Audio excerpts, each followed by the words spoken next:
President Marcos backs no-contact apprehension policy but urges fair implementation.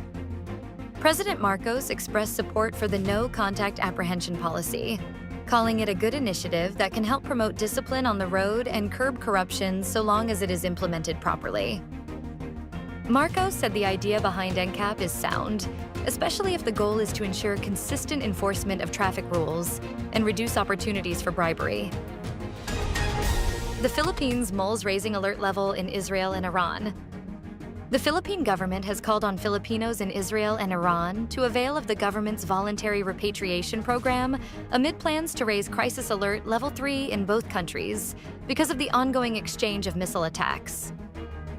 During the Bagong Pilipinas Ngayon briefing, Department of Foreign Affairs Undersecretary Eduardo de Vega said on Thursday, June 19th, that they are currently waiting for DFA Secretary Enrique Manalo to sign the approval to raise alert level 3 in Israel and Iran. But even without Manalo's approval yet, de Vega said that we are going by the premise that there is an ongoing voluntary repatriation. Plunder and malversation raps can still be filed against Vice President Duterte if Senator judges acquit her, says Attorney Bukoy. Criminal charges, including plunder and malversation, can still be filed against Vice President Sara Duterte, even if she gets acquitted by the Senate impeachment court. House Prosecution Panel spokesman, lawyer Antonio Bukoy, gave this reminder to the Vice President's camp in an interview Thursday, June 19th.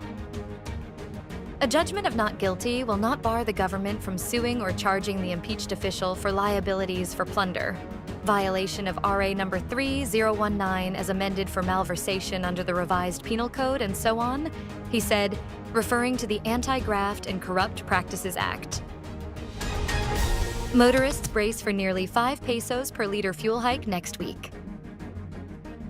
A big-time fuel price hike, estimated at nearly 5 pesos per liter, is set to rock motorists next week, driven by external shocks from escalating Middle East tensions. Based on the 4-day Mean of Platts Singapore, gasoline could see an increase of 2 pesos and 50 centavos to 3 pesos and 20 centavos per liter, while diesel may rise by 4 pesos and 30 centavos to 4 pesos and 80 centavos per liter. Kerosene is also anticipated to go up by around 4 pesos and 25 centavos to 4 pesos and 40 centavos per liter.